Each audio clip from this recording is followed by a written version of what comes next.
Good day to you. Hope you're having a wonderful day. We've been reading in the book of Deuteronomy. Now, last time we read Deuteronomy chapter 16, and that was about the Passover and the feasts and how justice must be administered and be impartial. Now we're ready to read Deuteronomy chapter 17, and this too is about the administration of justice, this whole chapter. Now this is not a big chapter. There are 20 verses. So I am reading in the Amplified Bible. You shall not sacrifice to the Lord your God an ox or sheep with a blemish or any defect, for that is a detestable thing to the Lord your God. If there is discovered among you within any of your city gates, which the Lord your God has given you, a man or a woman who does evil in the sight of the Lord your God by transgressing, violating his covenant, and has gone and served other gods and worshipped them, or the sun or the moon, or any of the heavenly host, doing these things which I have commanded not to do. And if it is told to you and you hear about it, then you shall investigate thoroughly all the charges. If it is confirmed beyond doubt that this detestable thing has been done in Israel, then you shall bring that man or that woman who has done this evil thing to the gates of your city, and you shall stone the man or the woman to death. On the evidence of 2 or 3 witnesses, he who is to die shall be put to death. He shall not be put to death on the evidence of only 1 witness. The hand of the witnesses shall be the first against him to put him to death, and afterward the hand of all the people. So you shall remove the evil from among you. So I want us to notice a couple of things here. If you'll notice in verse 4, when it says, and if it is told to you and you hear about it, then you shall investigate thoroughly. If it is confirmed beyond doubt that this thing has been done. Most translations say if it is true and confirmed or true and established. So the idea here is that if it is really totally true, in other words, confirmed beyond doubt, meaning that yes, it is totally true and it can be established and confirmed. And that's why God mentions, we need multiple witnesses, not just one witness. So this is the idea that we have in our court that sometimes we've lost sight of, that things need to be true and confirmed and really proven to be true, not just hearsay. Nonetheless, I also want us to notice one other thing. Notice that in verse 7, the hand of the witnesses shall be the first against him to put him to death, and afterward the hand of all the people. In other words, when they go to stone them, the witnesses, the accusers, the witnesses, the ones that are against them, have to be the first ones to throw a stone. This reminds me of going roll all the way forward to the Gospel of John. And it reminds me of when Jesus told this group of men that wanted to stone this woman, said, let he who is without sin cast the first stone. Think about how hard it would be just to even accuse your neighbor and to bring them out and have them judged. That would be difficult enough. But then you have to be the first one. You have to be the first one to initiate their execution. I think this was intended to be a difficult thing, that it would not be something where people would just willy-nilly, hatefully drag each other out and stone each other. I think the idea here was to make it a hard moral choice, and it was to make it less likely that they would stone each other. Did that work out that way? I don't know. I didn't live in those times. It did not sound like it worked out that way. It sounded like at times they had lynchings like we used to have, in the Old West and well, really in hundreds of years ago, there were lynchings, and I mean, I'm not just talking about any one particular type. If someone was thought to be guilty of a crime, it was very easy that their neighborhood or their town or whatever could rise up and lynch them. And sometimes maybe it wasn't proven. So I think this was meant, the way this is worded, the way God explained that this should be done, I think the idea was to prevent those types of rash decisions and you just killing your neighbor without evidence. So it was to prevent those types of things from happening. So let's move on. If any case is too difficult for you to judge between one kind of homicide and another, between one kind of lawsuit and another, between one kind of assault and another, being controversial issues in your courts, then you shall arise and go to the place where the Lord your God chooses. So you shall come to the Levitical priest or to the judge who is in office at that time, and you shall consult them, and they will declare to you the verdict in the case. You shall be careful to act in accordance with all of their instructions.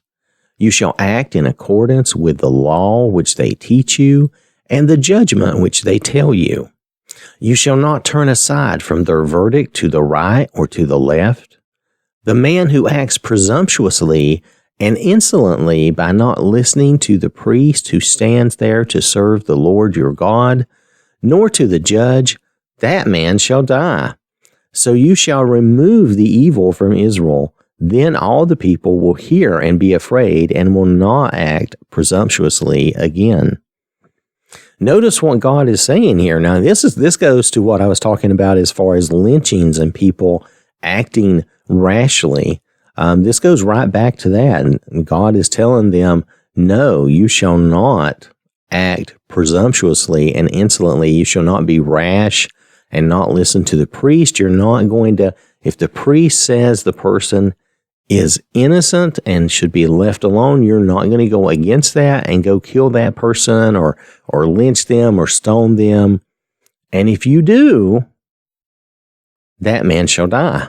So the punishment for trying to get someone lynched is death. So that's a good deterrent, right? That way you won't be as liable to act rashly and try to do that and be presumptuous. You can't just assume you know all the facts or that someone is guilty. When you enter the land which the Lord your God is giving you, and you take possession of it and live there, and you say, I will set a king over me like all the nations who are around me, you shall most certainly set a king over you whom the Lord your God chooses. You shall set a king over you from among your countrymen, brothers. You may not choose a foreigner to rule over you who is not your countryman. Further, he shall not acquire many war horses for himself, nor make the people return to Egypt in order to acquire horses to expand his military power. Since the Lord said to you, you shall never return that way again. He shall not acquire multiple wives for himself, or else his heart will turn away from God, nor for the same reason shall he acquire great amounts of silver and gold. Now, I want us to notice a couple of things here. Now, here God is saying you're going to set yourself up a king. He knows this, okay? So he knows this is going to come, and it does come later on. But notice what he talks about the kings, and I want you to think about the famous kings we know of. He says, you shall not have multiple wives. And he says they shall not have a lot of gold and silver for the reason that it will turn their hearts away from God. And yet we know, and I'm not trying to be mean to these people, but we know that David and Solomon both fell into trouble over these things. Both had multiple wives. Now, David did not have as much gold and silver as Solomon, so maybe that wasn't so much his issue. But lust was, if you remember him and Bathsheba and killing her husband to have her. these are big sins. These are big ways in which David sinned against the Lord. And Solomon, I forget how many wives, concubines, whatever you want to call them, he had. And then he had a ton of silver and gold. Though I will say that it doesn't seem like he hoarded the silver and gold for himself, but rather was using it in lavish displays. And you could say that's for the nation or for the country. Maybe. And it didn't seem like his problem was so much with money as that his problem was with, again, lust and multiple women. So just something to be aware of, that God talked about these things, plainly warned them well ahead of time, and they still had those same issues. And again, they're a perfect example for us because we are the same way. We have these warnings. We know not to do these things. We know to avoid these things, and yet we still make the same mistakes. Just something to notice and be aware of again. Now it shall come about when he sits on the throne of his kingdom, he shall write for himself a copy of this law on a scroll in the presence of the Levitical priests. And it shall be with him, and he shall read it all the days of his life, so that he may learn to fear and worship the Lord his God with all filled reverence and profound respect, by carefully obeying, keeping foremost in his thoughts and actively doing all the words of this law and these statutes, so that his heart will not be lifted up above his countrymen by a false sense of self-importance and self-reliance, and that he will not turn away, deviate from the commandment to the right or to the left, so that he and his sons may continue to reign for a long time in his kingdom in Israel. So this is really important. This was a commandment to keep the king humble and to help him realize who his source was and the laws he was supposed to follow. He shall write for himself a copy of this law on a scroll. Now, it could be that he would have that written, but nonetheless, he was going to have a copy, his own personal copy of the law on a scroll. Now, it does say for him to write it himself in the presence of the priests. So maybe that would actually happen. If I was one of them, that's how I would take that. But, of course, I'm not. And it shall be with him, and he shall read it all the days of his life. Notice, this is how we should be with our Bible, right?